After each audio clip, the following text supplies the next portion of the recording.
The dead walk. The world is at an end, but the end is only the beginning. This is Becoming Undead, the audio series.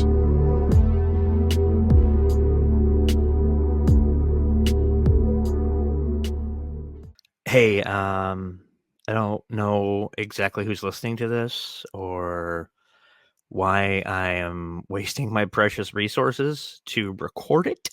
But my name is Scott Kaufman, and I feel like there has to be a record of something, if the world gets its shit back together. So here we go. Um, do you remember waiting in line for an iced coffee?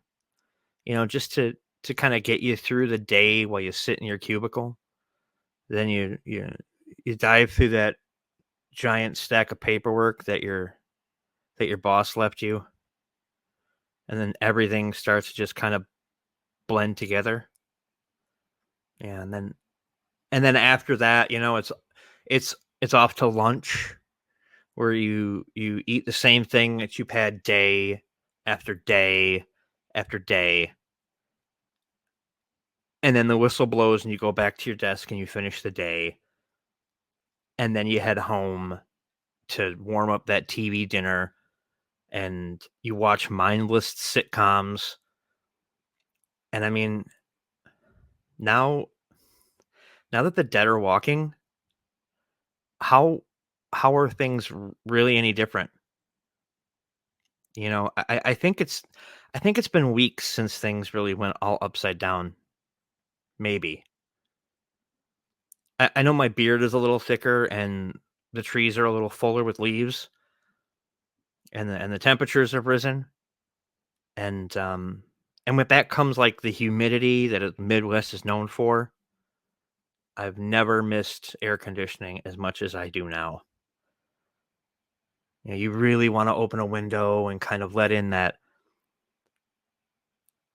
nice summer breeze. But instead of that, you get the foul stench of death. There was all sorts of bullshit on the news about how this was a hoax by one party to steal the election, the usual garbage.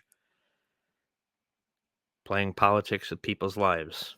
Gotta love it. I mean, I suppose it's human nature to deny the darkness. If it's not real, it can't hurt you, right? I was one of those people, and I was. But that's until I saw Jake the Paperboy. I mean, we didn't usually see him, but we knew about him on the off chance there was like a delay at the printer or the weather was real bad. I mean, he was a good, sweet kid. But it was extra weird when I saw him shambling down the street, kind of carrying his bag. Not so much carrying as dragging it behind him. And then for some odd reason, he just stopped in front of old man Detterman's house and starting to kind of stare at it. Like there was something inside that he wanted. Now, there's something you should know about old man Detterman. He is 100% that old man. Or he was. He was the get off my lawn variety. A lot like the character in that movie. You know the one. I don't remember the name, but you know what I'm talking about. He saw Jake standing there, and he was all slack jaw, looking at his house. So out the front door he stormed in his bathrobe, slippers, and underwear. And he was swinging a broom. He just yelled at him for a few minutes, and when there was no response, Detterman took a swing. He swung the broom, and Jake didn't even try to move. The broom connected with Jake's head, knocking him to the ground, and when old man Detterman realized what he did, he started to panic. He looked around, and he went to dart towards the front door of his house, but he didn't make it. Jake reached out and grabbed his leg and took a huge bite out of his calf. Blood went everywhere. Now, for the record, I can handle a good bloody movie. But the real thing, and that amount of it, I couldn't help but lose it. Listen, there's a lot more to talk about, and if I get around to it, I'll make more of these, but I gotta go. Melinda needs my help, and there is a ton to say about her.